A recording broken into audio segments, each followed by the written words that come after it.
Welcome back, everyone, to another episode of Model Reviews by Hans. Now, I'm going to break a big cardinal rule here in doing reviews of model kits, in the fact that I'm going to review a company I've never actually completely built a kit for.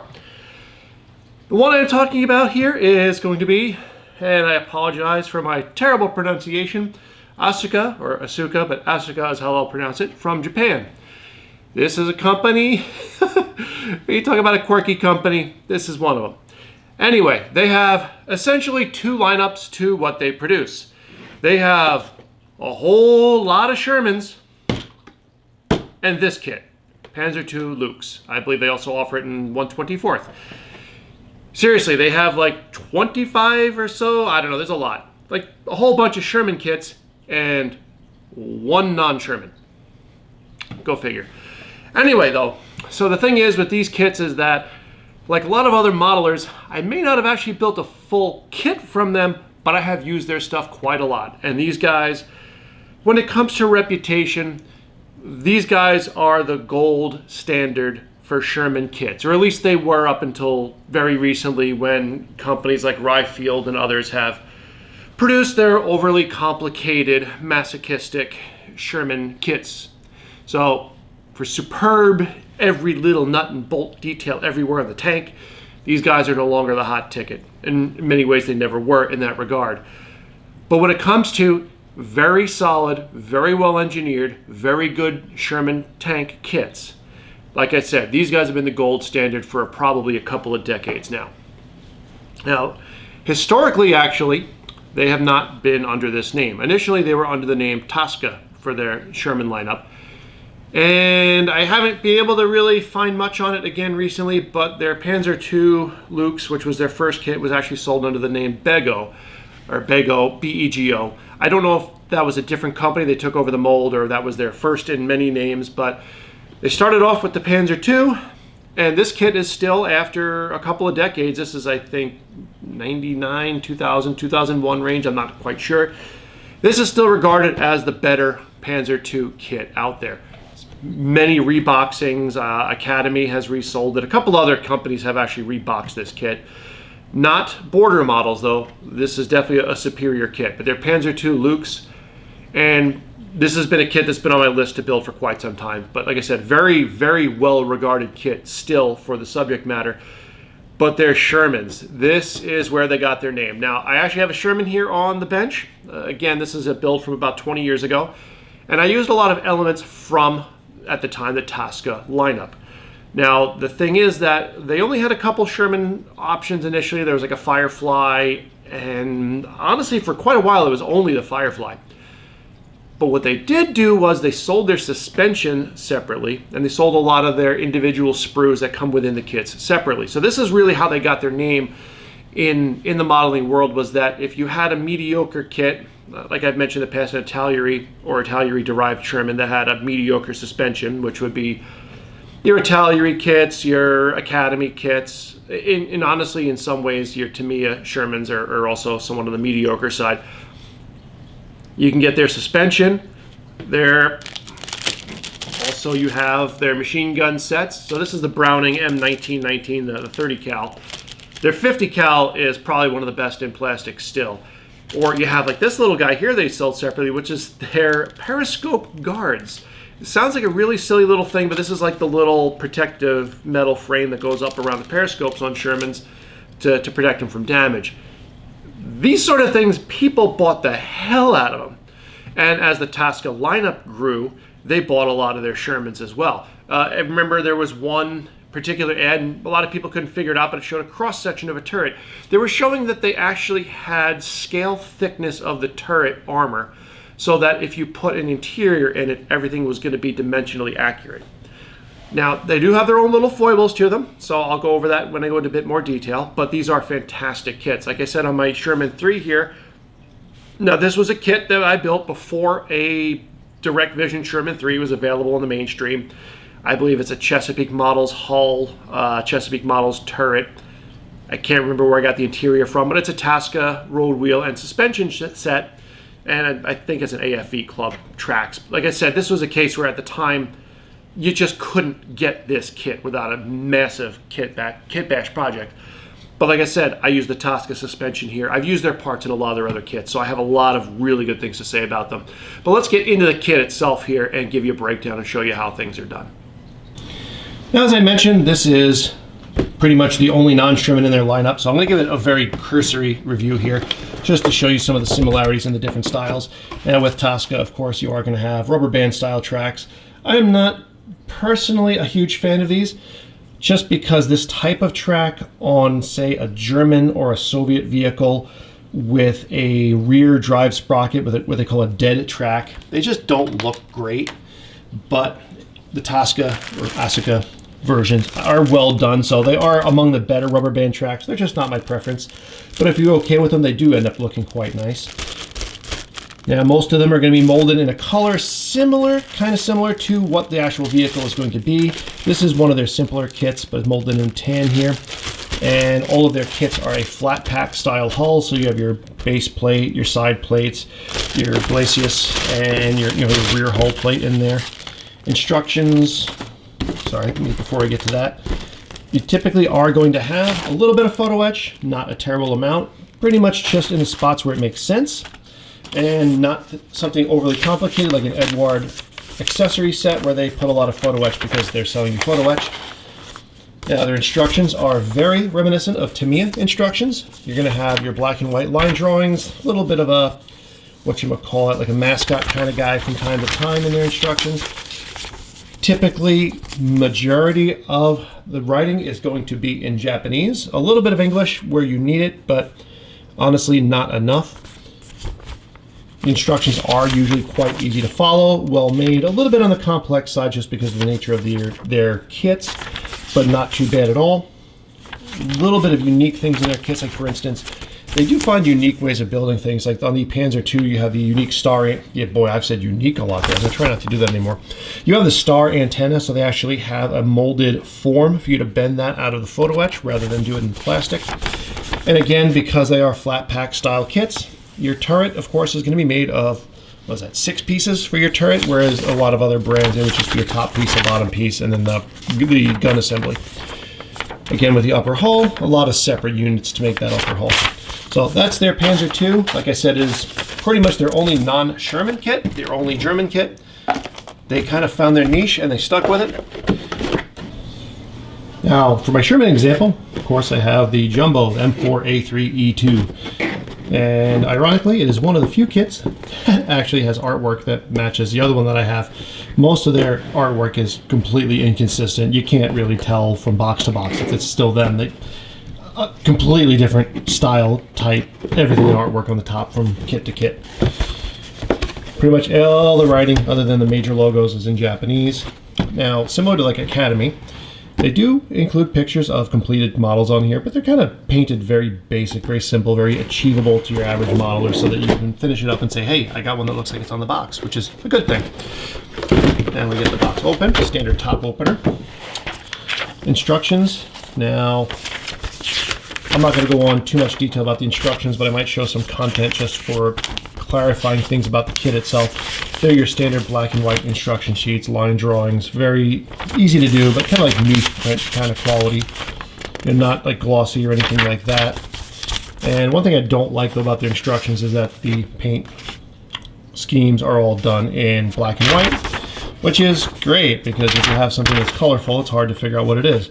Thankfully, it's a Sherman, everything's OD, so who cares? They do show like a darkness underneath here. That's more just to represent shadowing. It kind of confuses things a little bit, but whatever. Your paint recommendations, Tamiya or Gunzi, your Japanese brands. But it's Sherman's, it's OD, who cares?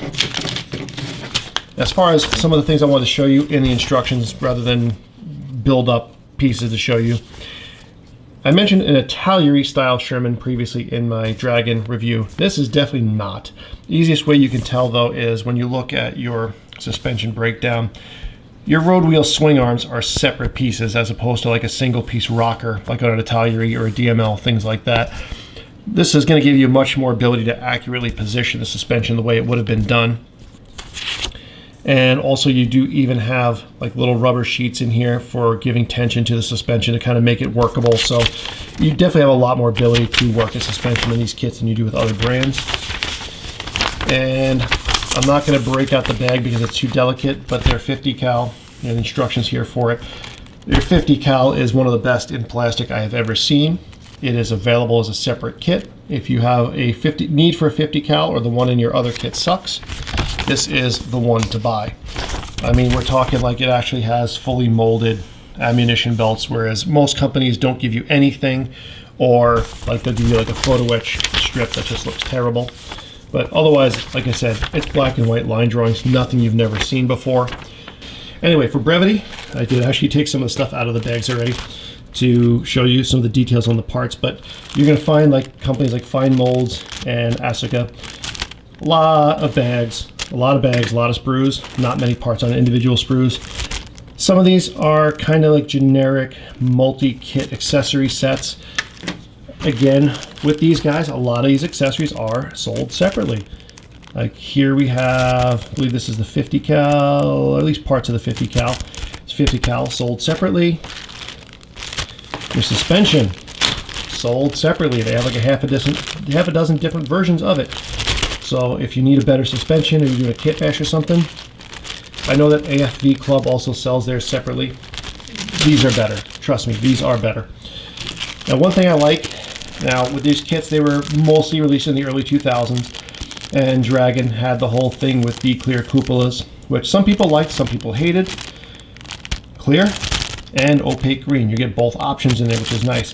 This is something that these kits really don't have too many things of, is options. Unlike a DML kit, you're mainly just going to get the parts you need. You might get a couple of extras here and there, but not a huge amount. Like for instance, you're going to get your standard M4, your late 76mm turret style mantlet, but you're also, because it's the jumbo, you're going to get the standard one as well. 75mm and 76mm guns, because those are both options in this tank. When we get down to the hull, which again, hey look, I opened it up to make it easier to see. Flat pack hull, like all of their kits. So not a tub style, is a flat pack you have to build up. On the bottom of the hull, you're going to have all your engine access plates, which are appropriate to the version that you're building. So for instance, you have your M4A3, so you have the large single plate. If you do an M4A2 or Sherman 3, you're going to have the double plates for the twin engines. Your side plates here, so your mounting bracket for the suspension is molded in. You attach the bogey unit on there. What's really cool though is these kits are made to be ready to put in an interior. They don't have an interior, they're ready for an interior. So like you have your firewall here between the crew compartment and the engine compartment. And on the side pieces, you also have that boundary plate between your engine compartment and your fuel tanks. You do get a little bit of photo etch, but not excessive, as is appropriate for Shermans. You get a couple of lamp guards, you get the periscope guards. Interestingly enough, you don't get the molded plastic periscope guards with this kit, which is weird because they sell them separately and they are very, very nice. I use a lot of these. Here's your part number there, 35L40 plastic periscope guards. If you're a Sherman builder, you should know this part number. And even though most of the Shermans don't have it, they actually even also have a M1919, which is the Browning 30 cal, which I'm going to be using on another kit. These are available either with or without the tripods, or I can't remember if the tripod's included either way, but again, very good accessory set. They sell a lot of these things separately. They're worth buying. But now we're going to get into what I really like with these kits, is their mold seam, not their mold seam, their weld seams, and their texturing is exquisite.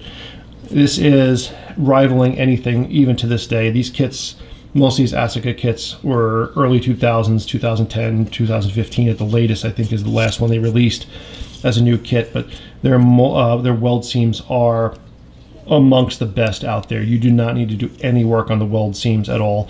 A lot of these aren't even included on most other kits. Here they have all of them there. They look fantastic.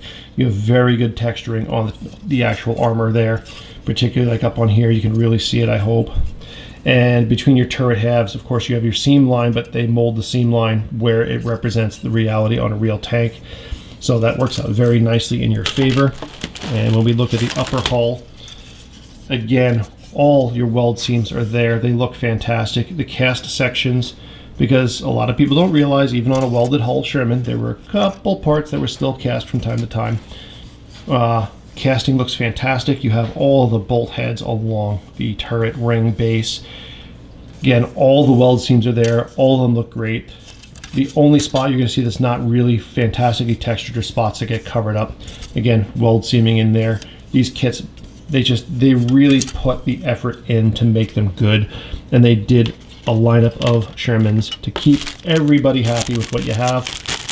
One drawback though, rubber band tracks. I'm not a fan of rubber band tracks. I think I might have mentioned that before.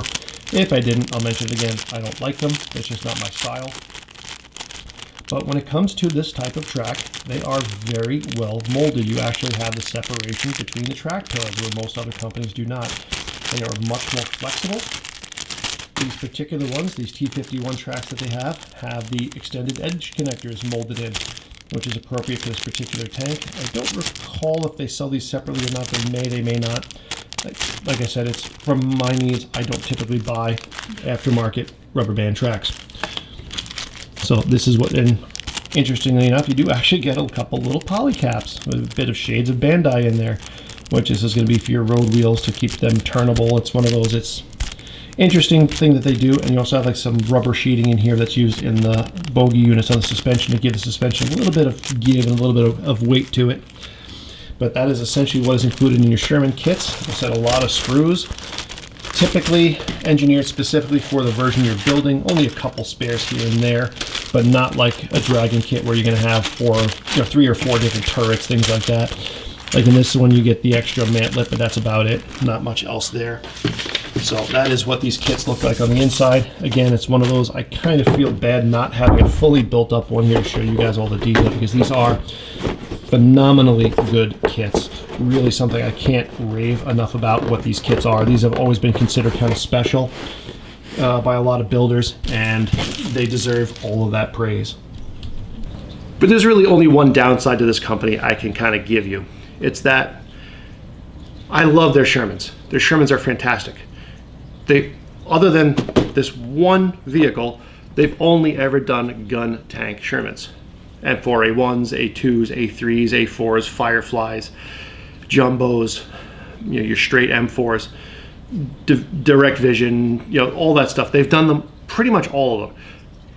But availability is a little sketchy. If you see one you like, grab it, because I don't know when, or you don't know when, it'll be available again. Like for instance, the Panzer II, I've had this on my list of kits that I've wanted for quite some time. Nobody ever had it. It's been reboxed a bunch of times, but always in little small numbers. Could never get it. Ironically enough, Academy reboxes this for their domestic market. A couple other companies have reboxed this as well, but when it comes to the Panzer II though, this is the kit to have. Nobody else has come close on the quality of this kit. And with their Shermans, like I said, availability is spotty. They have all the gun tanks out there. But dear God, please start making more kits. You have everything you need as for a base with a hull and everything. I want an M10. I want an M36. I want an M7. They don't offer anything like that. If it's not a gun tank, they don't have it. The only option, exception to that I know of, is I think is an M32 that they make, which is basically, it's a gun tank where they took off the gun and they put on a crane. So they just don't have anything outside of this. It's a very good company for what they do, but they don't do really obvious things that they would excel at. It's one of those where, particularly like the tank destroyers, there's some good ones out there, but it's a market that really needs to be filled. I would love to see these guys do something like, say, an M12 gun motor carriage. I built the Academy one. The thing was a dog, and it was a nightmare to get it to a proper standard. If these guys did an M12, I get that it's an obscure vehicle. It would be fantastic. They did an M7, it'd be fantastic. I want more from these guys, and I really wish they released more stuff and they had it available more. As far as, I mean, that's the honest truth. This has always been a company that Sherman modelers consider to be a very special company. They got excited about every release, even if it's something that you already built 4 times. If these guys built it, the Sherman guys went gaga over them, and the kits earned every praise that they had. When it comes to kits, I'm probably gonna be the only time I'm doing this. If you are a new builder These are a solid A kit. They're very buildable. I get that they're a flat pack hull. Not a lot of people are familiar with those. Engineering is so good that you're not going to have any issues. If you've never done a flat pack hull, don't worry about it. They're going to build up nice. If you are an advanced modeler, if you're a contest modeler and you love Shermans, this is S tier stuff. It does not get better. Yeah, I get that they don't have an interior like a Ryefield kit does. It doesn't have individual link tracks. But the thing is, you build one of these, you build one of those, this is the one you're going to go back to time and time and time and time again. This is the company for Shermans. It's just that it's only Shermans. That sucks because these guys are that good. Anyway, this is Model Reviews by Hans. For the 5 or 6 of you that are going to see this, thank you for watching. Maybe I'll get 20 reviews this time. I don't know. Anyway, like I said, I cannot rave enough about this company. If you're a skilled modeler, even if you're not a Sherman guy, get one of their kits, build it, enjoy it. You're really going to get a kick out of these kits. Catch you guys next time. Like, subscribe, all that happy crap. You know how it works.